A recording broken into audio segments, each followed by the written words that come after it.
Hello, everyone, and welcome back to another HSO Intermission video. And today I'm so happy to introduce Christopher Fashun to you. And he is the orchestra conductor at Hope College, among many other things that he does there. And he, last year, started conducting the Holland Area Youth Orchestra. And we have been so happy to have him as part of our team. Working with the kids, it was a great year through the middle of March, just a couple days before their spring concert when everything got shut down. So, but it was a great year with him until that point, and even after that point too. So, Christopher, thanks for being here today. And I'm wondering if you could just tell us a little bit about what are the plans for Youth Orchestra this fall, and how do you do an orchestra in a pandemic? Well, we have all the safety protocols in place. We are going to space out strings at the recommended distance, which is 6 feet, and we can even do more than that.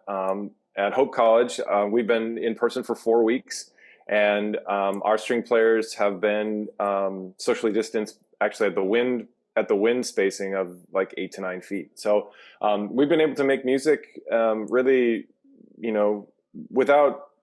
aside from the spacing issue, like we've been able to make some great music, and we had our first concert last week. So our plan is to basically stay within all those safety guidelines and just make music.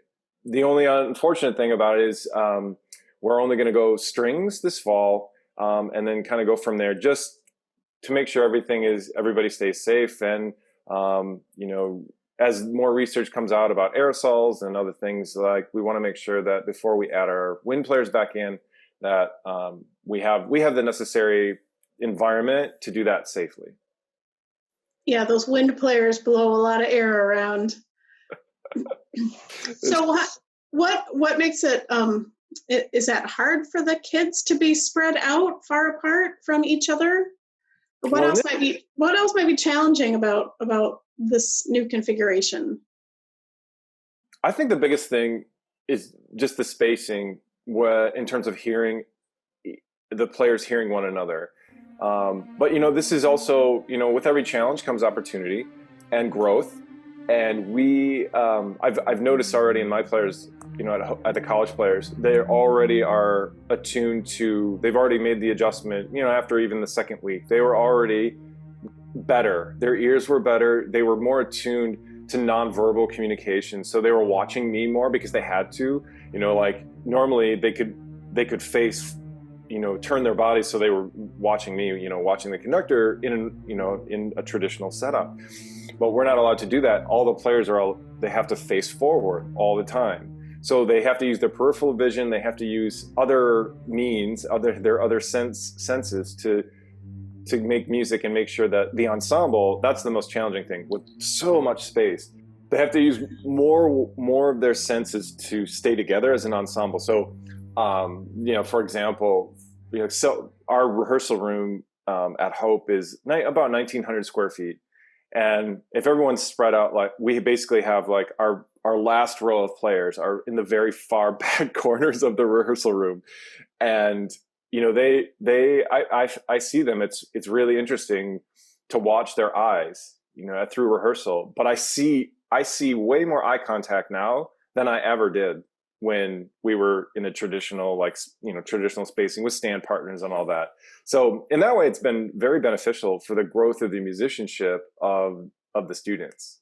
And I expect the same thing will happen with our youth orchestra kids, because they're really bright, they're really talented, and it'll just be an adjustment. And some of them may have been doing that already in their schools. Maybe, I don't know, some of them are in person or not, but those that aren't, they'll just go, they'll just have to get used to it.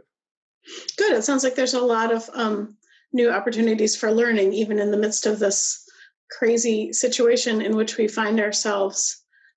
Maybe you could tell us a little bit about what kind of music you have planned for the students.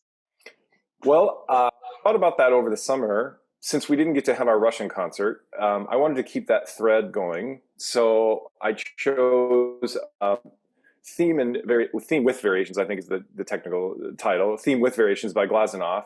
and then Chanson Triste by Kalinikov, which are sort of two Russian composers that maybe aren't in everybody, like when they think of Russian composers, they don't think of Glazunov or Kalinikov.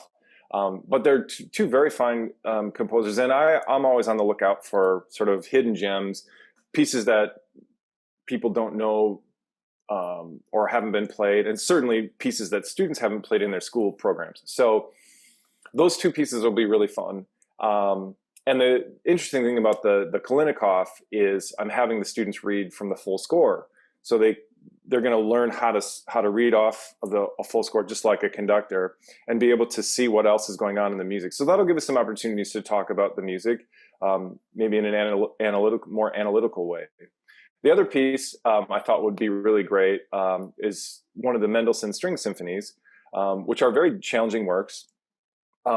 We can work on style of the early 19th century, and the fact that Mendelssohn was 18. He was a teenager when he wrote those, and is basically the age of, or close to the age of, a lot of our students in the youth orchestra. So being able to program string repertoire, I think, is an opportunity, because then it allows us to address really specific string things like balance and bowing styles and articulation and how to use the bow in terms of phrasing and expression. So we'll have more of an exploratory, string focused semester. But I think that's always a good thing. When you have a string section that really comes together and sort of synthesizes as a group, I think it only will benefit once the wind players and the percussionists come back to join us. That's only going to make the orchestra sound better. Mm-hmm. Sounds good. So to close, you said you were 4 weeks in at Hope. How are things going at Hope? They're great. I mean, to be honest, I was maybe a little skeptical. I was thinking, are we going to really be able to do this for 14 weeks without having to go fully online?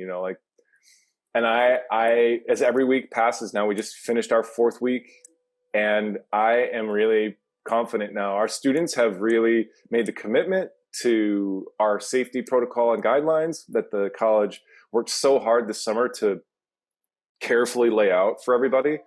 And I think for our students who have friends at other universities who have either gone online or started on totally online, I think they realize what a gift that is to be in person for their education. And I just think it's an opportunity for Hope also to say, hey, we did this in a pandemic.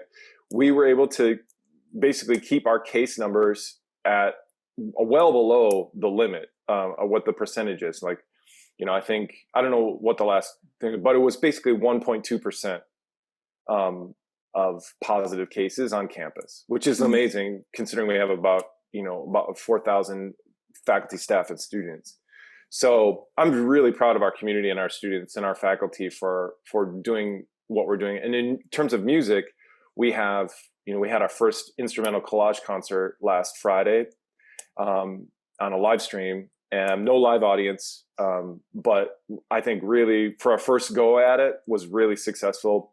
And just getting to perform at all was, again, a huge blessing. So for us moving forward, we've got another one coming up in October, the first Friday in October, another collage concert. It's our homecoming. We're calling it our homecoming concert since there's not actually a homecoming at Hope this fall, but I think they're doing some virtual things. But yeah, things are going well. I mean, as well as they can be. But I think everyone is more than pleasantly surprised at how we've been able to carry on and just make it happen, make music happen, which is more challenging for everybody. That's great. Yeah, it's hard to do these days. And as a parent of a Hope student, I mean, I do feel really good about what Hope's doing to try to deal with all these challenges this year. Yes. Yeah. So thanks so much for being with me today. And thanks to all of you for watching. And thank you, Christopher. And we will see you all in a week. Yes. Goodbye.